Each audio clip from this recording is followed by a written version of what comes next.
So, feet hip width apart, toes pointing forwards, or maybe just slightly turned out. That really is quite slightly when we say that. It's not this, because remember you're facing forwards this way, and once you start pushing your feet out too far, the knees go out of line. If you're in a wider stance, that isn't so much of an issue, because one of the issues with this is the way to get your feet back into line is to turn them out. But if you do that in a narrower stance, you'll feel that across your lower back and buttocks, there's a kind of squeezing, and that doesn't happen nearly so much in the horse riding stance. So in horse riding, we can have the feet turned out more. So just be aware of that. And if you are somebody like me, in fact, who has a tendency for their feet to turn out, and just been like it all my life, then just mind out, because what can happen very easily is you set it up, and then 5 minutes later, you're sort of standing with your feet out, you just slip back into it. And as always, any changes should be made slowly and over a period of time if you are making those changes. So just turning from the center of your body, want your weight forwards, hips dropping back, so a feeling of overhanging in buttocks, pelvis, hips, lower back, that kind of thing. And this will make it very strong in the thigh muscles, particularly the quadriceps at the front of the thighs. But hopefully with that dropping of your pelvis and the dropping of your center of gravity, a little bit looser around the center of your body. And this is important because we actually fulfill two of the 4 or 5 really main elements in the sort of parts, if you like, of any exercise that we do, any movement that we do in Tai Chi, which is that we've dropped our center of gravity, we've rooted down, and that we're moving not from our shoulders or our head or our arms or whatever, but we're leading the movement from either feet and or the center of the body. So for the moment, because our weight isn't moving, we're not sort of pushing the weight across. The leader will be the center of the body, the area between your hips and the waist. And when you turn there, everything in the upper body follows. You may also notice that when you turn, there's a slight feeling of emphasis on one leg or another, which suggests that the transfer of your weight and what's happening in your legs and your feet, and the turning, what's happening in the center of your body, is actually quite linked in. But in this posture, ideally, we keep our weight 50% in each leg. It's quite interesting with this movement, because we're moving a bit faster and we can get more sort of feedback, to just try a little experiment. Go very carefully with this. This is the posture that we want. But if I just come up and I pull my knees back until they feel nearly locked, then, well, try it. I mean, you can see if I start, my chest is poking out in a way I don't want it to. But also just feel what it does to the movement. My experience is that as I come up, I stiffen up around here and I can't then turn. So remember, this area, the center of your body, the lower dantian, however you care to think about it, is sometimes described as being like the hub of a wheel. In processing all of this, we also bring our attention into our body. So this fulfills another key principle, which is to regard our mind and our awareness as a key part of the process. And it's sometimes said first in the mind in Tai Chi. And that has several meanings, I think. Most basically, and that doesn't mean to say it's any less important than others. It's a quietening of your attention, and bringing your attention into your body so you're simply more aware. We don't want to stand here thinking about what we're going to do after the class, or what's happening tomorrow, or what's going on in our lives, or whatever. We keep drawing our thoughts back to this. Then there's a more active role for what we might call our mind in one way or another, which is the development of intent. So in very crude terms, you could say that our mind instructs our body and instructs the center of the body.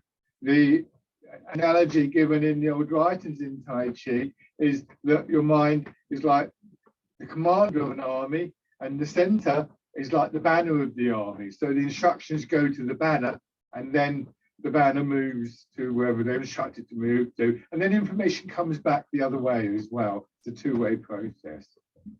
Intent in Tai Chi can be a direct thought, I need to move here. It could be something much more subtle than that, when you're familiar with the movement or a sequence of movements. It's more intuitive than it is thinking. It's like if your hair gets in your eyes, you don't have to stop and think, oh, I need to lift my right hand and move my hair out my eyes. You're aware that the hair is in your eyes, and you make a familiar gesture for your hair to get brushed back. We might also use imagery of one kind or another, external images like you're moving through water, or the center of the body responds like the hub of a wheel. When you turn the hub of a wheel, the whole wheel moves. It might be an image taken from our own experience of doing these movements before. This is what it felt like last time. That memory becomes an image in its own right.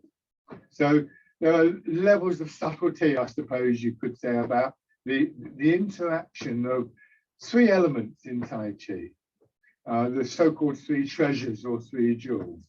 There's, if you like, the physical side of it, your body, your structure, your physical movements, and that overlaps with a sense of the movement itself, the energy, the flow, the rhythm, and also included in that trinity would be various aspects of mind.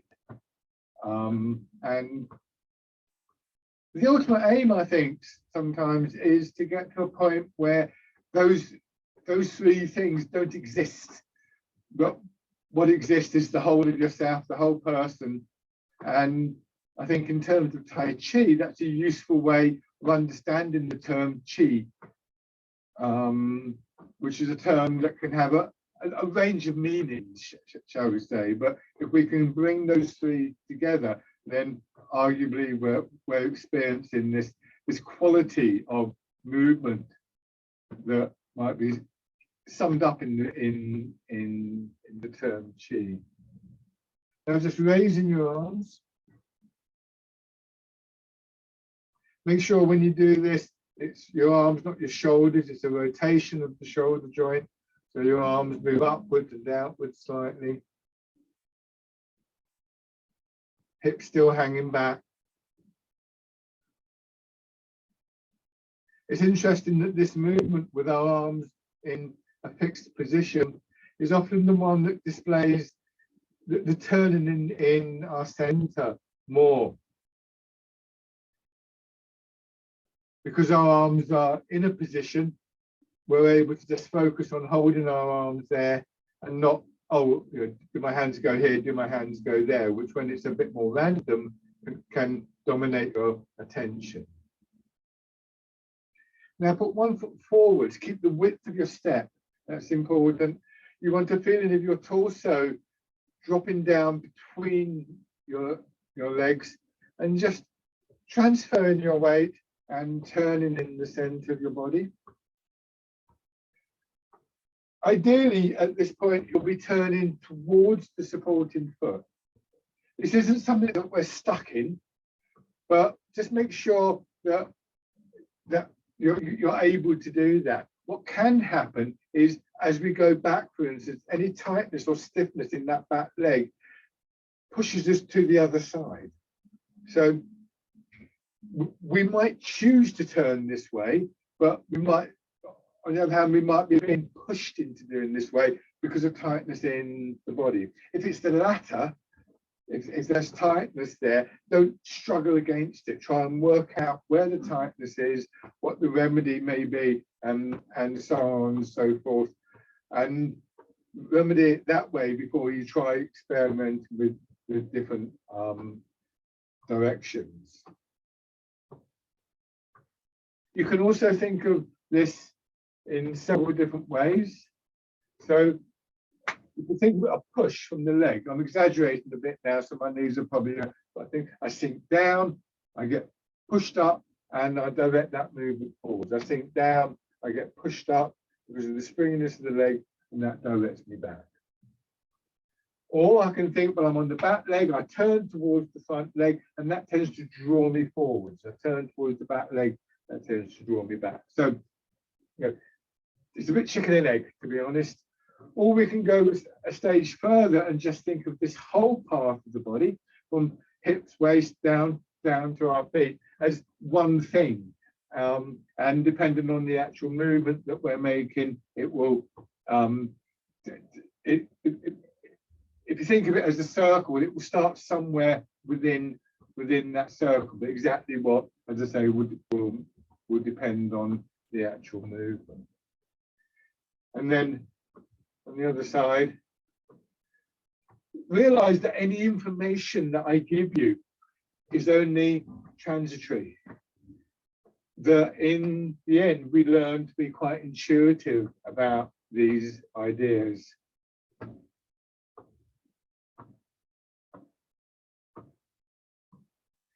And then just shut out.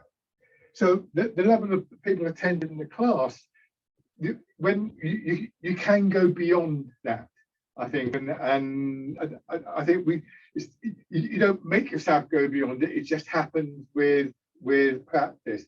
And it reminds me of a story I heard in Chinese medicine, where there are 5 main types of diagnosis, and within those headings, there's any number of variations. So it's a very complex process, diagnosis in Chinese medicine. And then there's the story of somebody who walked into the Chinese doctor's surgery. The doctor looked up from the desk, looked at the person and said, "Oh, I see you've had your gallbladder removed." Didn't go through any of the 5 processes that we're told about, just knew straight away what was going on. That's an example, I think, and there's many others, of somebody doing something quite intuitively, really as a result of processing the information and then somehow going a little bit beyond that. So it's good to come back to that information, to ground yourself, to make sure that you're not just sort of drifting away, but don't be surprised if you slip into a sense of, yeah, this is intuitive. It's one of the things that comes out of the repetitive nature of what we do. So sinking down and pushing up. And with the sinking down is your hips going back, not your knees going forwards. One way of sort of displaying with this would be to stand. I'm standing, my heels, there's a wall behind me, even though you can't see it. My heels are against the skirting board, so there's just a slight gap between me and the wall. And if I try and do the rooting down, I get pushed forwards because my hips are going back. So there's quite an interesting backward movement there. The idea is to maintain your toes above the balls of your feet. And I don't think we should be coming around with a ruler or anything like that. A little bit of movement forwards and backwards isn't going to hurt. But once we get to here, if we get into the habit of doing this too much, there's a constant pressure on the knees. And you also, you're being pulled forwards. So what you're going to do is probably lean your shoulders back to stop that. You see that quite a lot in Tai Chi. So just be careful with that. Remember the movements through your ankles, your knees, and your hips. Probably knees are the most obvious part to focus on. Should feel like a well-oiled hinge. So the movement goes down through your leg, through the knee, and then you push up. Now bringing your hands around, pushing up and down. If you look at the, if you like, independent movement of my hands, I'll come closer, make it clearer. They go from about just between, you know, that boundary between the belly and the solar plexus to about here, just below the shoulders. The rest of the movement comes from the rise and fall in your body. So make sure you've got the arms about right. Again, nobody's coming around with a ruler or anything to mark it. It will change slightly. And then just make sure that you're still using your legs, your hips properly. And just be aware of the range of sensations in your body. All sorts of things are going on. You might also include your breathing. If it suits you to work with the breathing pattern, it would be pushing up. And on the expanding stage, you breathe in, breathing out as you go down. You might notice sensations in your back, your shoulders, your sides. So your body is a mix, a sea, an environment of varying sensation. But overall, the feeling is one of smoothness, of flow, of harmony. In general, though, we will find that there are discordant notes within that, and it's fine to let your attention dwell on those for a little while. You may be able to do something about it. But always in the back of your mind, things like the feeling in your knees, in your back, feeling your weight sinking down, the feeling of alignment with the pull of gravity are available to you, are clear to you, so that those kind of major things are things that you're able to respond to on a moment-to-moment basis.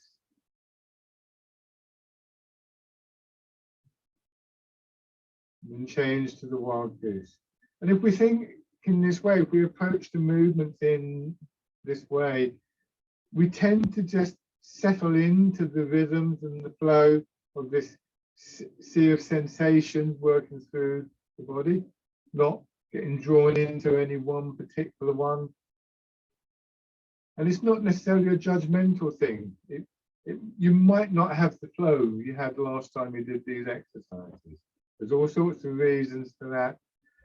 But you just notice, like, hello, feels a bit stiff today. Or maybe it's the other way around. Maybe it's, hey, this feels great today.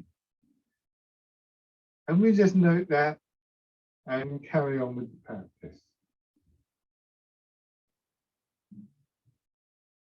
That may change either way.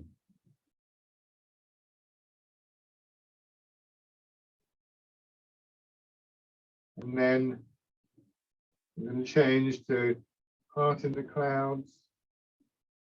Once again, we're feeling a change in the movement, a subtle change in the movement. It may be that, you know, the last exercise was quite flowing. Now suddenly it feels a bit stiffer for some reason. We all sorts of reasons for that, and it's fine just to investigate that a little bit. What's going on here? Is it something that you can do something about, or is it just going to resolve itself perhaps? The same thing happens tomorrow and the next day, then you might want to investigate a little bit further. So we become aware of some things that almost seem to demand our attention.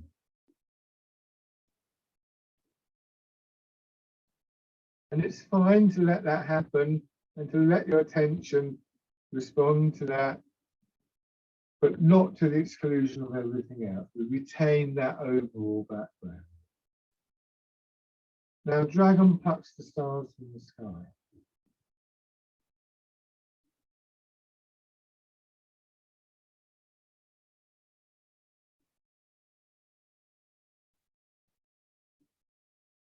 You may even notice with an exercise like this that there's a significant difference between one side of your body and another.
One more time on each side.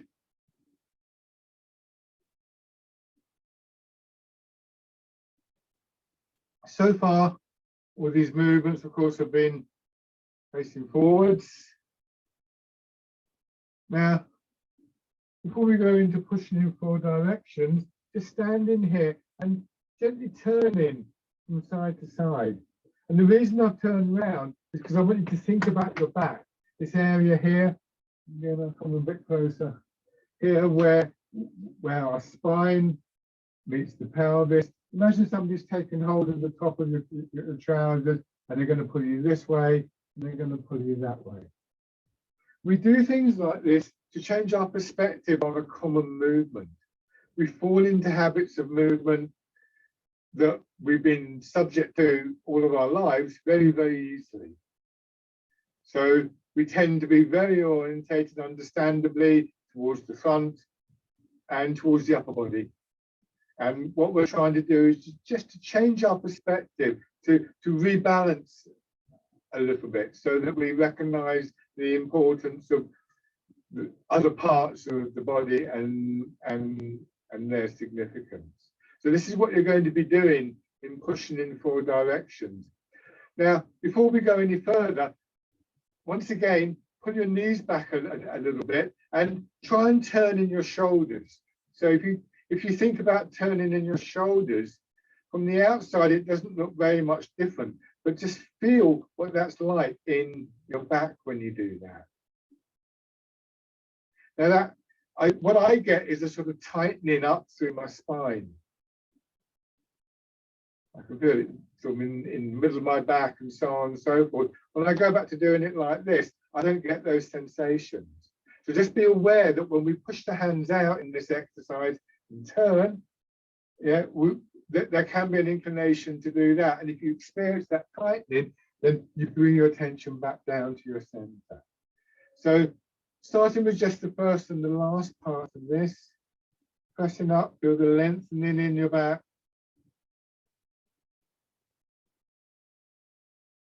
And then pushing out, doing the back broad. And the reason I've got you doing this, I know everybody live in the class is experienced with this exercise, but don't overlook this. this feeling, you need to keep your hands in front of your body, not pulling them behind your shoulders. So here, not here. And you want to keep that feeling of your back being very gently massaged, lengthways and sideways, when we make the turn. So this time, push your hands out, hold them there, turn from your hips, turn back, bring your hands in. Push out again, turn, back, and in. And then the final movement of the 4-part sequence will be to push out there. So now, obviously, more flowing, more connected, coming back to that smooth rhythm in the movement. Start with pushing up and slowly down. And then push out and turn and back. Turn the other way and back. And then facing the front and push out. Our arms are said to express everything else that has happened in the body before they move. And it's only a split second before, you wouldn't notice it, you shouldn't notice it, it should be continuous. But by the time the various processes of movement and change in your body, those sensations, that sear sensations are finished there, change for a particular movement or part of the movement, there isn't really, or there shouldn't be, much left for your arms to have to do beyond just offering a shape, an expression, an outlet for those sensations and movements.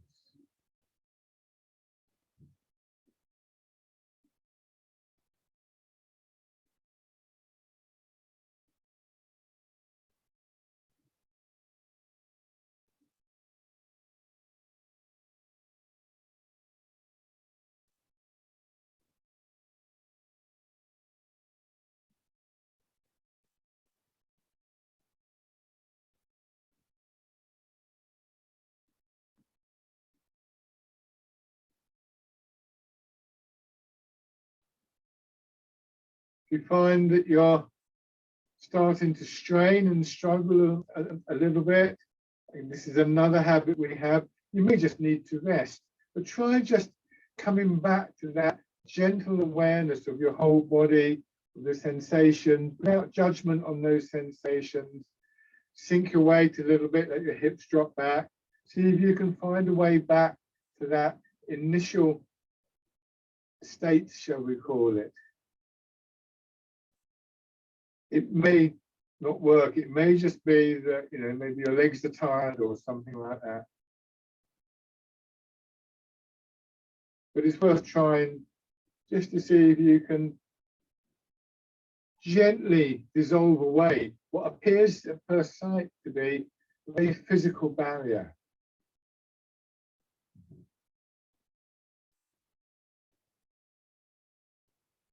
Remember, the back of your body is also involved in the turn-in movement.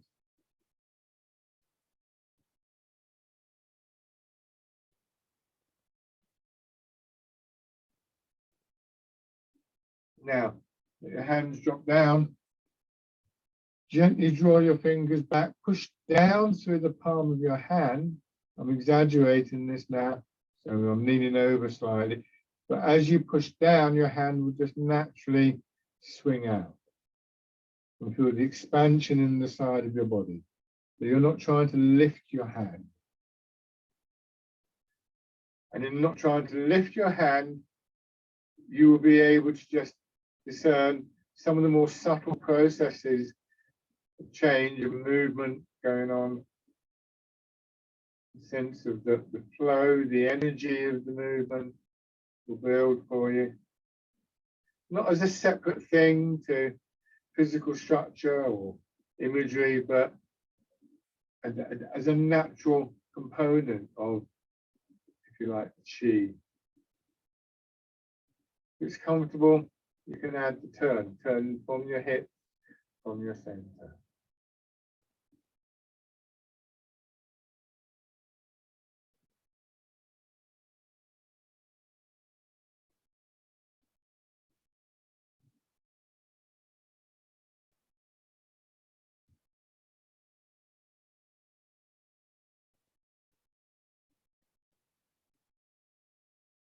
And then changing sides.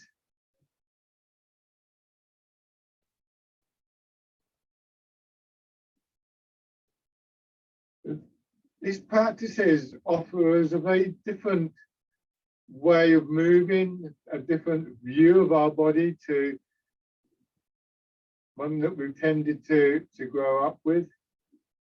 I'm not suggesting this is in any way better, but it is a different view, and we want to be able to recognize that. Add in the turn now.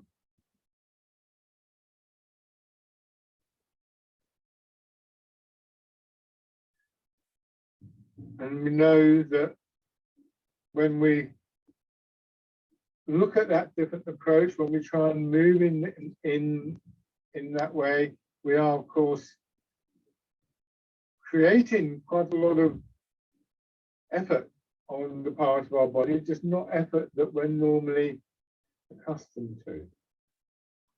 Okay, now once again, we're in a boat in the middle of the lake, just looking at the basic movement of the body. I push up, I sink down again, and I push my hips back. So you can see my hips have gone a long way back. There's a neutralization between my head and the tail of my spine here, so I don't fall over. Then I let my hips drop back and I push up. And do the same thing again. Now be very careful of your knees and your back. And if your body's been saying to you, a little bit stiff in the back this morning, make this a smaller movement. And then once again, your arms following, they turn palm out a little bit. And they get pushed up and out, and then as the hips go back, they get thrown forwards. They hang down, and you return to the starting position. And again, pushing up, bump into the wall there, and then forwards. Rowing a boat in the middle of the lake.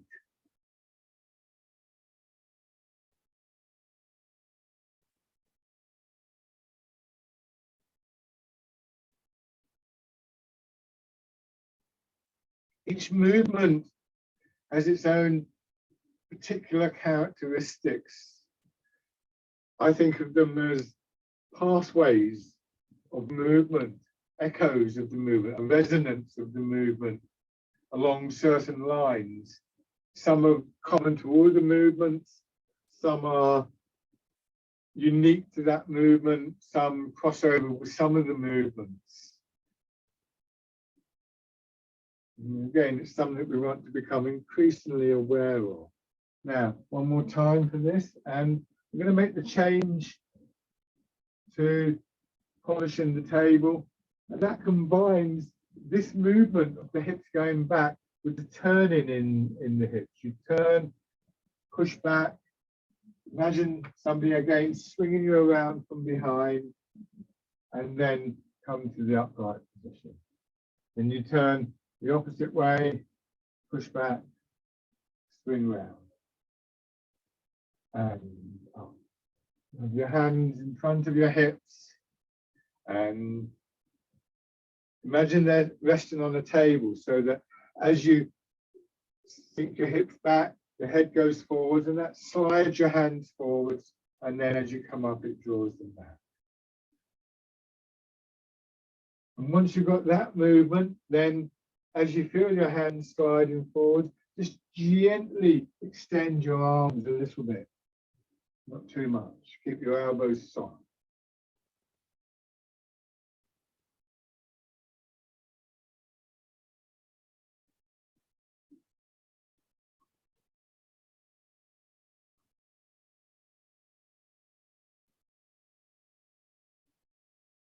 polishing the table.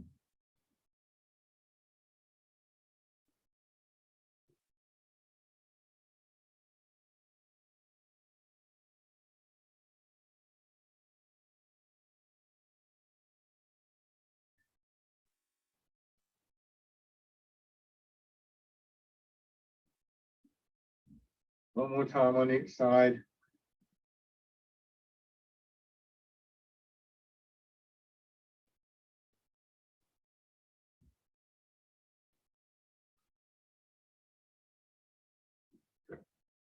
Now, go into a wider stance. Turn your toes out a little bit. Push your heels out.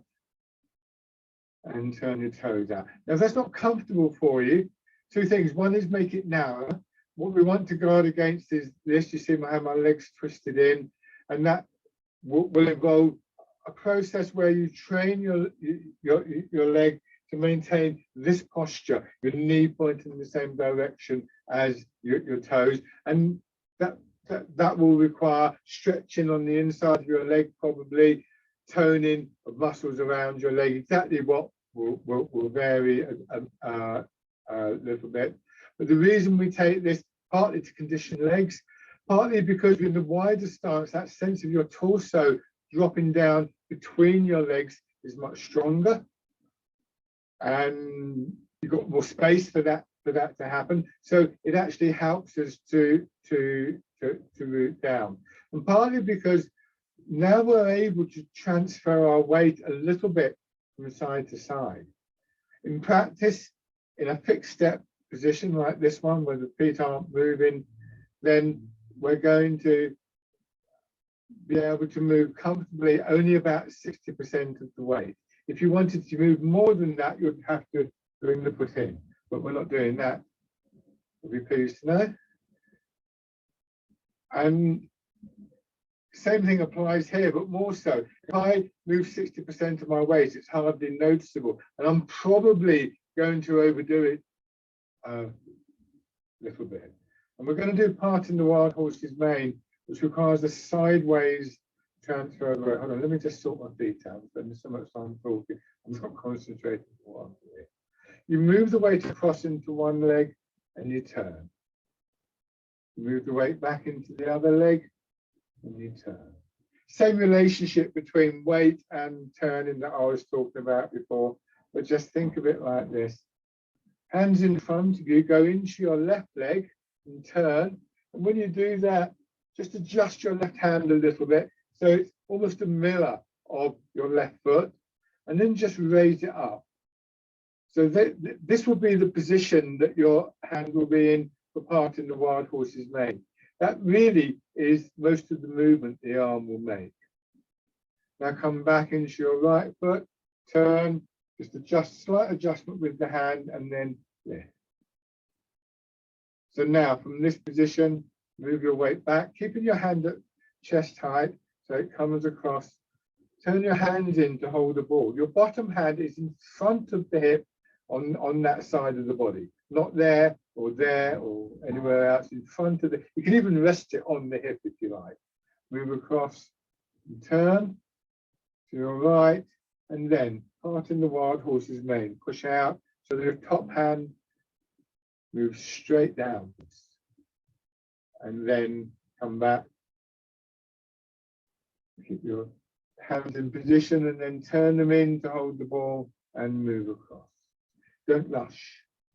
Once again, let your attention just rest gently in the sensations of movement in your body, rather than panicking about, oh, I'm going to do this next. One of the most common errors in this movement that I've noticed that we all make is that we get to here, and then there's a little voice saying you've got to turn your hands over at some point. So we do it straight away. It's only one point where we do that, and that's when we've arrived at this position. Each individual part of this movement is very, very simple. Your top hand here, all it has to do is go straight down, not out there or up there or anything else. It has no rotation of the wrists. Both hands stay in the same orientation, and then you come back.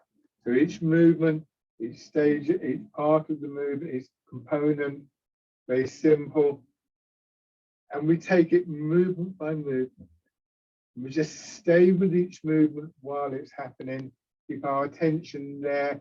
So for instance, here, your right hand is facing up towards the sky, and it maintains that position of facing towards the sky right until now, and then it turns.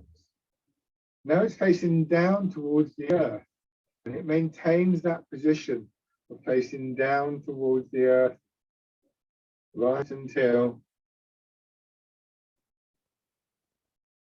now.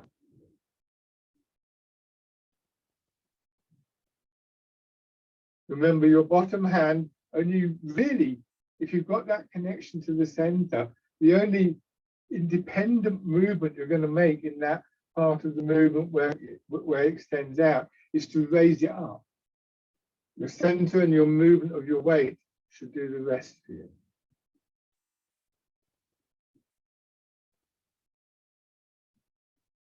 Now, I've got you to do this today because I want to introduce a slightly more complex movement that includes this exercise. So come back into your right foot, and this time just rest on the left foot here. Bring your right hand through, turn your body a little bit as though you're trying to take this arm towards your left elbow. Turn your hand so it's facing back. Now, imagine your fingers are stuck in mud. You pull up and over. So unusually we come up and over here. Turn your hands palm in, as though you're holding a small ball there, and move across. So you're now in your left foot. Now come across, drawing your hands over, and here drop your right hand down to hold the bottom of the ball. Move back into your left. Do the same thing on the other side. We do part in the wild horse's mane. And then just loosen in your hips a little bit so your body turns, and that draws the left hand around, palm facing back, fingers pointing down, and you pull up. Move back up to about 60% in your back foot and drop down. See where my hand is in front of the chest. Turn your hands palm in and push through. This is a movement called Y-tape offers through. You come across, your left hand comes down, you come back, and then push in. Quite often when this is done, part of the wild horse's mane is a little bit more expansive. So here you can open up a little bit more than we do in the actual exercise. That opens your chest. And when the chest is open, when you let the chest close, that helps to bring this right hand through. Let go in your hips as well. And then drawing back and over and down and pushing through. Hands are quite close together in that final stage. So Y-tape offers through. A little bit more complex, but once you get used to it, it's a very good exercise for just comparing sensations in the body.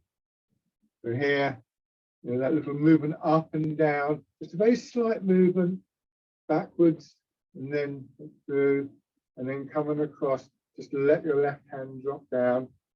And again, with the hand, your right hand going out a little bit more horizontally, that lovely opening in the chest, we can feel how now, when the chest closes, the effect it has on our right hand, and then pull over and down and through. Just Y-tape offers through.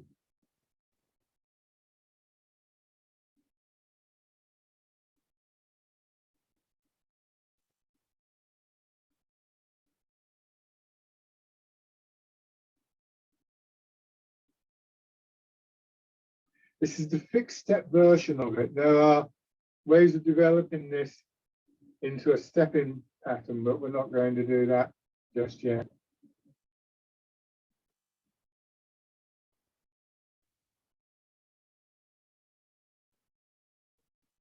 Remember to lose the awareness of what's happening in your hips, your pelvis, your feet. Let's just do one more of these.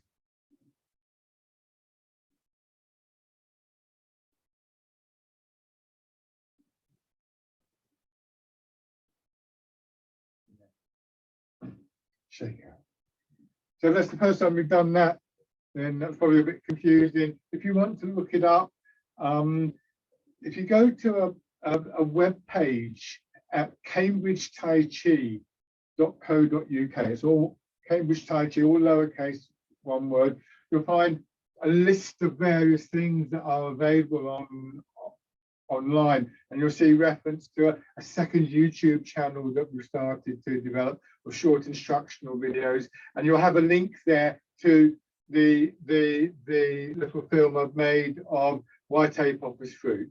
That's cambridgetaichi.co.uk. I will be sending all this information out soon, so you don't have to remember it. If you have any problems, do email me.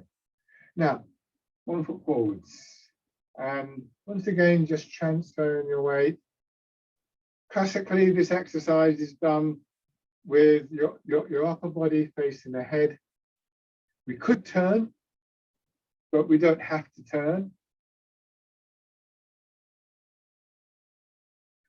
So to begin with, before we do anything other, just feeling the alignment of your body.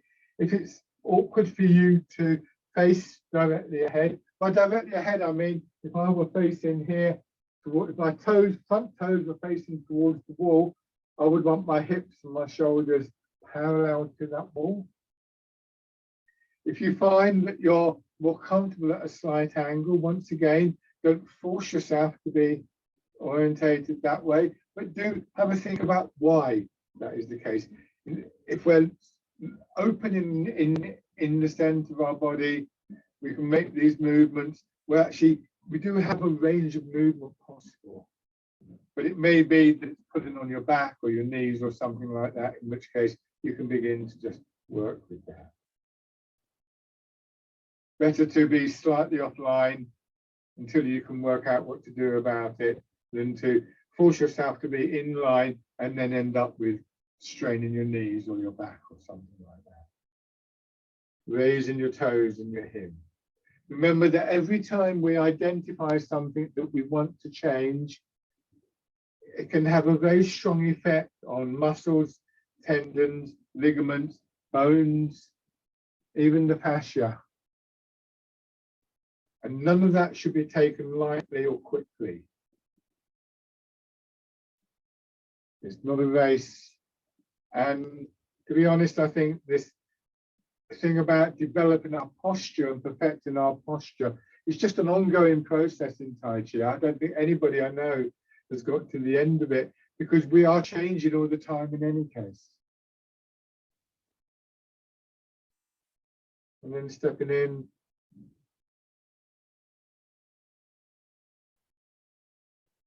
The step, in the theory, shouldn't have to disrupt the equilibrium of the upper body. So it's a simple contraction of your leg and an expansion, shoulders, back, ribs, arms. Don't need to be involved in that at this stage. We're not trying to step quickly or with a lot of power or anything like that, and we're not taking long steps. If you want to experiment with this, get a tray, put some glasses in it, fill them up with water so they're full to the brim, and just see if you can do this without spilling any of the water. And then on the other side.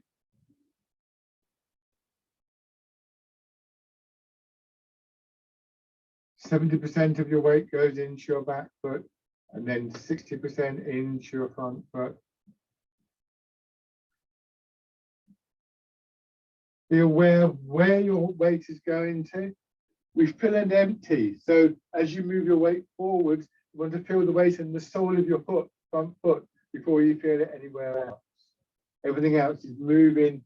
And in fact, in the end, you want to sense the weight going through the sole of your foot. You don't want to tense up there. Raising your toes just increases the amount of weight moving in.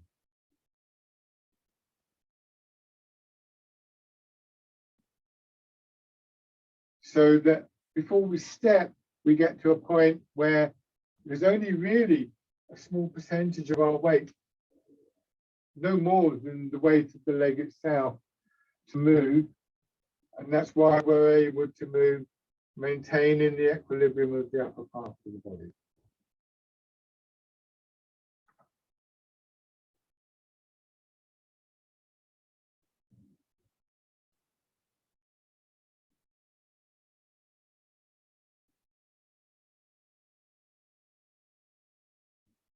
And having stepped in, you step forward. It's like you're walking on the thin ice.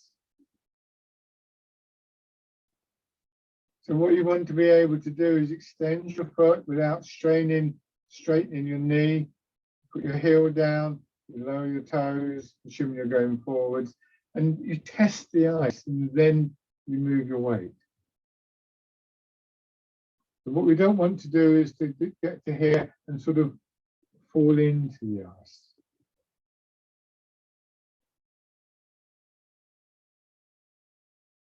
And then going back, it's the same idea, except that it's the ball of your foot goes down first. Always remember to go out. Remember, one of the key things is to get that feeling of your torso dropping down between your legs.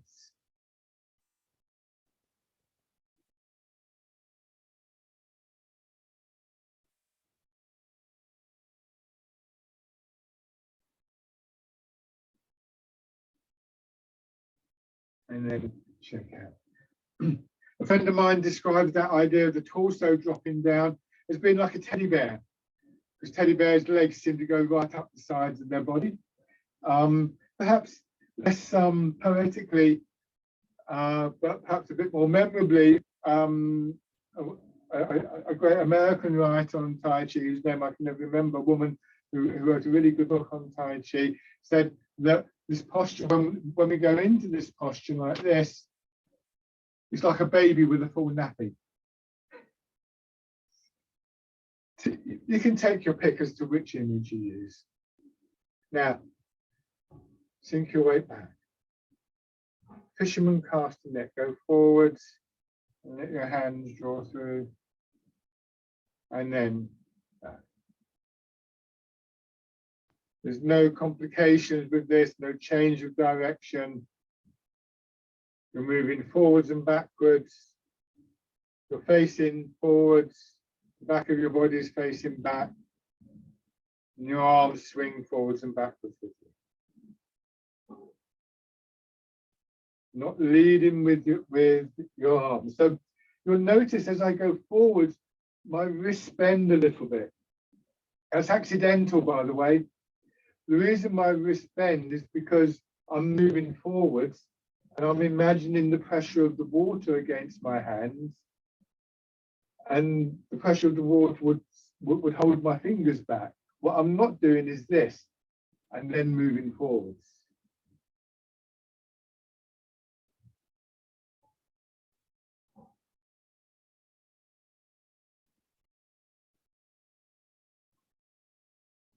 Now you move back, sit into your back leg, and you turn towards your front leg.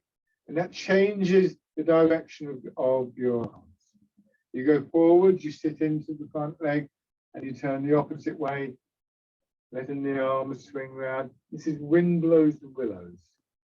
So your arms get sort of catapulted off the turning movement of the front of your body. My body's going to turn to your left, and as I turn, that swings the right hand forward. So I get an opening across the chest when I do that, especially when I do it with both arms.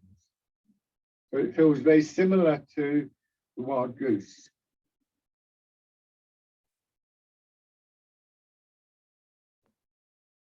Wind blows the willows. The shoulders should not be going up and down. And you shouldn't be putting any effort into lifting your arms. Send your hand forward, and unless you turned into rubber like the comic book hero, it's inevitable that your hand will move upwards.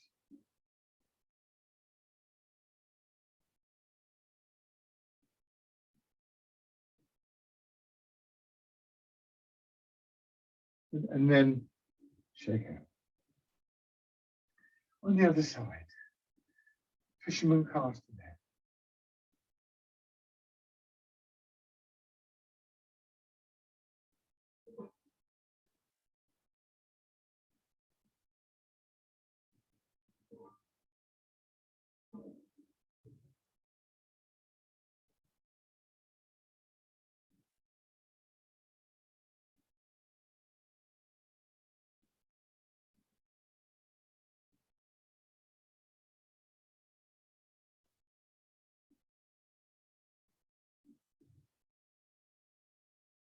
One more time. As you sit into your back leg, turn.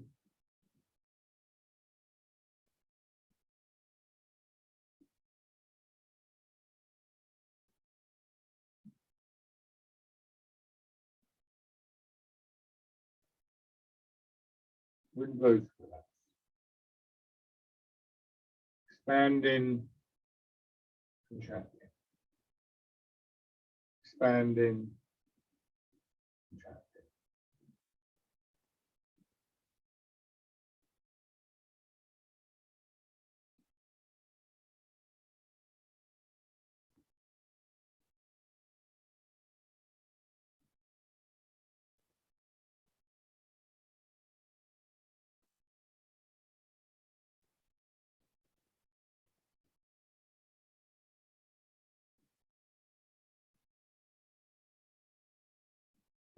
Okay, and then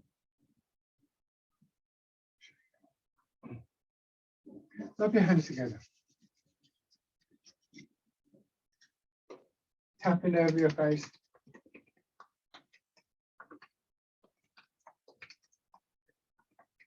Over your head and neck. Still aware of those varying sensations within your body.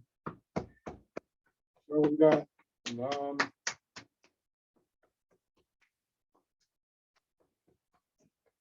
Side. Pinch your back. Around your hips.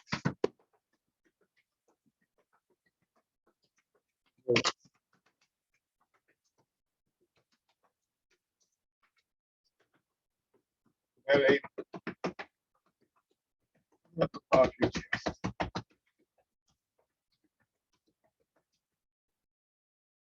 Awareness of those sensations can really help to enhance our experience of these movements in all sorts of ways. Now, just sinking down, bring your hands around as though they're holding the ball. Breathe in as you push up.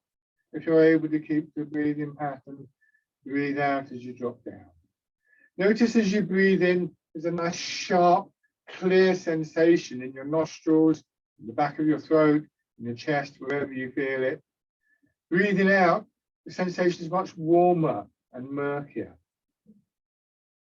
We apply a label to this, apply an image. I think you've all done this with me before, but the in-breath is likened to the spring mist, very sharp and very clear.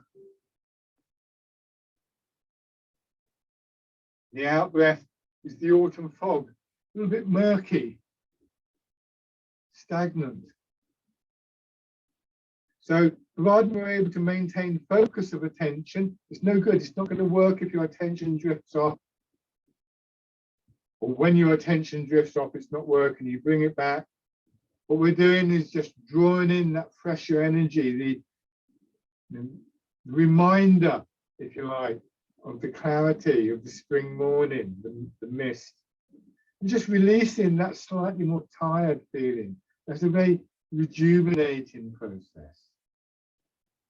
You may wish to just imagine being able to breathe into a particular area, a bit stiff somewhere. Can you imagine that transformation, that rejuvenation in a particular part of your body? Spring mist, autumn fog. Doesn't have to be done with the movement, but it's an image, a visualization that can work very well with the exercises of Tai Chi.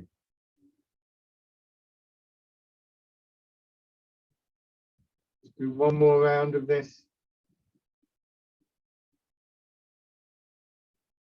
And then changing the image, embrace tiger, return to the mountain, coming back to that quiet, centered feeling. The sensations in your body, some of them will quieten, but your heart will still be beating, we hope. Blood circulating, you'll still be breathing. So you can still observe those sensations, but you observe them from a quieter place within your body.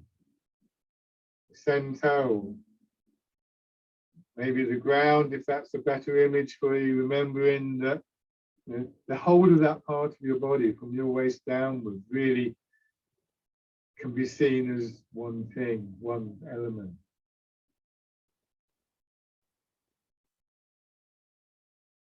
Whatever suits you, just drawing back for a moment, settling down, observing, and then feeling yourself coming up, and perhaps even sort of letting your awareness expand more through your body, but then quietening down again.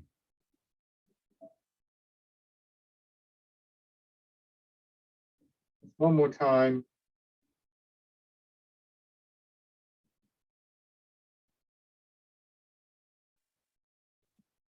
And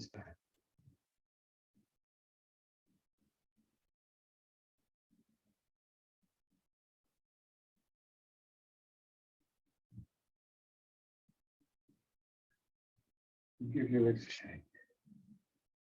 Lovely. As always, thank you very much, everybody.